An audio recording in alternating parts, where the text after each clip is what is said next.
Halo teman-teman, kembali lagi bersama saya Marista Mulyati dan teman saya. Halo, Teknaris Najlau. Oke teman-teman, pada video kali ini kami akan membuat video berkaitan dengan materi pembelajaran. Nah, kami memilih materi pembelajaran pendidikan keagamaan Katolik sesuai dengan prodi yang kami ambil saat ini.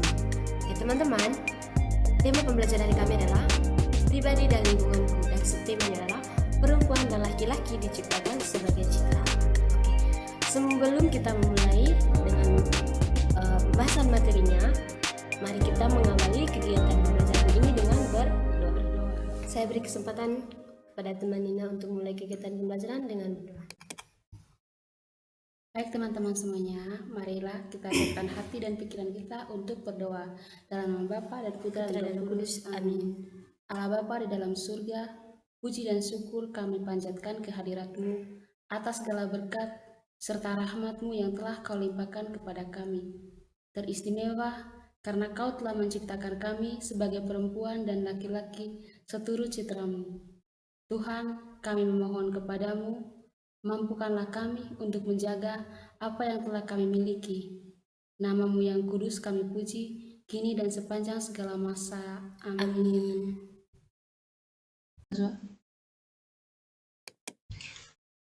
Baik teman-teman, adapun tujuan yang mau dicapai dari kegiatan pembelajaran ini. Yang pertama, yaitu mampu menjelaskan pengertian dari citra Allah. Yang kedua, menjelaskan pengertian manusia sebagai citra Allah. Yang ketiga, menyebutkan perbedaan perempuan dan laki-laki. Dan yang keempat, menjelaskan arti manusia sebagai citra Allah berdasarkan teks kitab suci Kejadian bab 26-28. Baik, yang pertama, apa sih itu citra Allah? Citra Allah dimaksudkan yaitu, atau maksud pengertian dari citra Allah itu sendiri adalah manusia itu segambar atau serupa dengan Allah.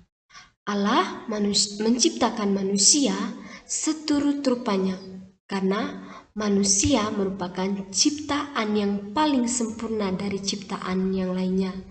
Karena hanya manusia yang Allah berikan akal dan budi untuk berpikir. Maka dari itu manusia itu berbeda dengan binatang, karena binatang itu tidak memiliki akal budi, sedangkan manusia memiliki akal dan budi untuk berpikir. Yang kedua, pengertian manusia sebagai citra Allah.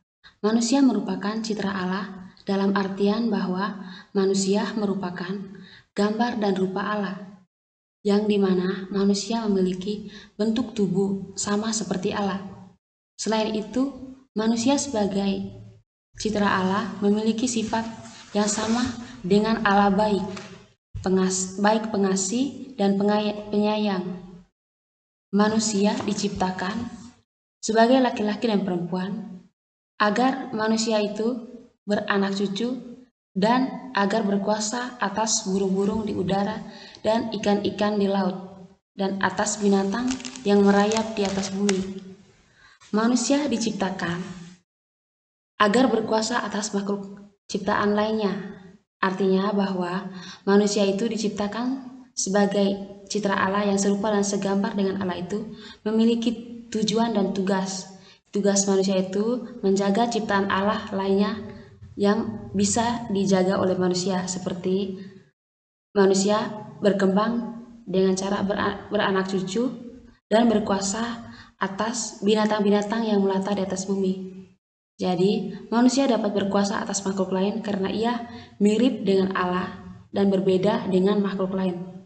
Perbedaan manusia dengan makhluk lain ini adalah manusia memiliki daya cipta pikiran, rasa atau perasaan, dan karsa atau kemanusiaan. Daya cipta rasa dan karsa itulah persamaan atau kemiripan manusia dengan Allah. Baik teman-teman, berkaitan dengan pengertian manusia itu sebagai citra Allah, di mana tadi manusia itu diberi tugas dan tanggung jawab oleh Allah, di mana yaitu manusia boleh berkuasa atas apa yang sudah Allah ciptakan di dalam dunia ini, tetapi dalam tanda kutip manusia menggunakan alam atau ciptaan Allah ini dengan penuh tanggung jawab. Misalnya, boleh ia mengambil segala sesuatu yang ada di alam ini, tetapi dia harus merawat alam. Contohnya, tidak boleh menebang pohon sembarangan. Kita boleh mengambil pohonnya, tetapi setelah itu kita harus menanam kembali pohon yang kita sudah ambil. Itu adalah salah satu contoh bentuk tanggung jawab manusia terhadap alam ciptaan Tuhan. Contoh yang kedua juga adalah kita tidak boleh menangkap ikan di laut menggunakan bahan beracun. Kira-kira itu adalah dua contoh bentuk tanggung jawab manusia terhadap apa yang telah Tuhan ciptakan. Baik, yang ketiga berdasarkan tujuan yang ingin dicapai yaitu perbedaan perempuan dan laki-laki. Nah, di sini perempuan dan laki-laki memiliki perbedaan ciri khas yang berbeda satu sama lain. Namun, perbedaan ini bukan bermaksud untuk saling memisahkan, tetapi untuk saling melengkapi. Perempuan dan laki-laki memiliki perbedaan secara jasmania. Misalnya, perbedaan suara, perbedaan bentuk badan, perbedaan rambut, perbedaan kelamin, dan masih ada perbedaan-perbedaan lainnya. Misalnya perbedaan suara di sini ketika kita sudah memasuki masa remaja. Nah, misalnya di kelas 6 nanti teman-teman di materi IPA akan mendapatkan materi tentang masa pubertas, di mana kalau pada perempuan itu menstruasi, terus payudara membesar, apalagi yang lain selain payudara membesar, pinggul membesar. Nah, pada laki-laki dia akan mengalami mimpi basah, suara semakin membesar. Kalau sekarang kita tidak bisa bedakan mana suara laki-laki, mana suara perempuan, karena suara kita sama. Terus tumbuh jakun, tumbuh kumis, tumbuh bulu di ketiak, dan yang paling utama itu perbedaan perempuan dan laki-laki adalah jenis kelamin. Yang kedua adalah perbedaan kejiwaan atau sifat-sifat dasarnya. Perbedaan kejiwaan laki-laki dan perempuan adalah perbedaan emosi atau perasaan hati, perbedaan cara berpikir, serta perbedaan tugas atau peran. Misalnya, kalau perempuan itu identik dengan kelemah lembutan, cara bertutur kata, berbuat, serta cara berpikir. Perempuan itu selalu berpikir menggunakan perasaan, sering sekali, cepat sekali merasa terhadap sesuatu, atau mungkin Intuisi perempuan tuh sangat tinggi ketimbang laki-laki. Nah, serta perbedaan tugas atau peran perempuan di dalam masyarakat. Misalnya, perempuan itu tugasnya mencuci pakaian, mencuci piring, walaupun tugas dari perempuan mencuci itu bisa juga dijalankan oleh laki-laki.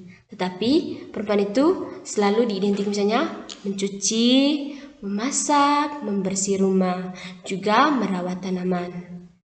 Nah, pada umumnya laki-laki dan perempuan itu dibedakan secara fisik dan psikis. Tetapi ada perbedaan kodrati atau perbedaan yang mendasar yang dikehendaki Tuhan, yaitu bahwa hanya perempuanlah yang bisa mengandung dan melahirkan serta menyusui anak-anak. Kita tidak pernah melihat laki-laki itu menyusui ya. Hanya perempuan saja yang menyusui dan juga mengandung dan melahirkan anak. Namun di sini harus kita ketahui bahwa perempuan itu tidak bisa hamil sendiri tanpa laki-laki. Oleh karena itu, di sini perempuan dan laki-laki hidup bersama untuk saling melengkapi. Perempuan tidak mungkin hidup sendiri, pasti dia membutuhkan laki-laki. Di dalam hal ini tampak bahwa perbedaan kodrati laki-laki dan perempuan terarah untuk saling melengkapi. Oke, di sini kami lupa tadi untuk menuliskan pengertian manusia sebagai citra Allah berdasarkan teks kitab suci Kejadian bab 1 ayat 26 sampai dengan 28. Di dalam teks kitab suci ini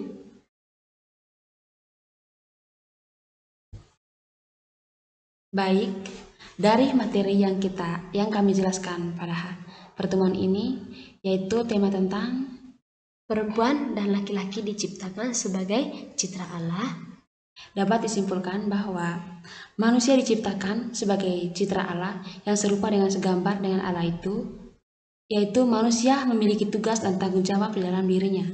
Artinya bahwa manusia itu diciptakan Allah agar manusia itu menjalani tugasnya yang diberikan oleh Allah, yaitu tugas manusia yaitu berkembang, beranak yaitu cucu, bertambah banyak, beranak cucu, dan memenuhi bumi. Itu yang tugas utama dari manusia itu, beranak cucu dan bertambah banyak untuk memenuhi bumi. Yang kedua, untuk berkuasa atas burung-burung di udara dan ikan-ikan di laut. Jadi di sini berdasarkan penjelasan kami tadi bahwa berkuasa dalam arti dengan penuh tanggung jawab. Oke, baik teman-teman, sekian saja konten kreasi kami pada pertemuan ini. Jangan lupa like dan komen dari teman-teman semua, karena itu semua dapat membantu kami agar meningkatkan konten kami di pertemuan. Baik teman-teman, sekian dan terima kasih. Itu saja materi yang sempat kami sampaikan pada kesempatan kali ini. Mohon maaf bila ada kata yang kurang berkenan di hati teman-teman. Dan jangan lupa like, komen, dan subscribe dari teman-teman semua, karena itu akan membantu kami meningkatkan konten-konten kami yang selanjutnya. Sekian dan terima kasih. Jangan lupa sebelum menutup kegiatan kita pada pertemuan ini, jangan lupa diakhiri dengan doa penutup.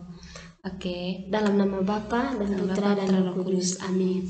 Bapa yang Maha Baik, kami bersyukur dan berterima kasih padamu karena kegiatan pembelajaran kami dapat berjalan dengan lancar. Ya Tuhan, kami mohon kepadamu, mampukanlah kami untuk menjadi pribadi yang bertanggung jawab atas segala ciptaan-Mu. Nama-Mu yang kudus ya Tuhan, kami puji kini dan sepanjang segala masa. Amin. Dalam Bapa dan Putra dan Roh Kudus. Amin. Terima kasih.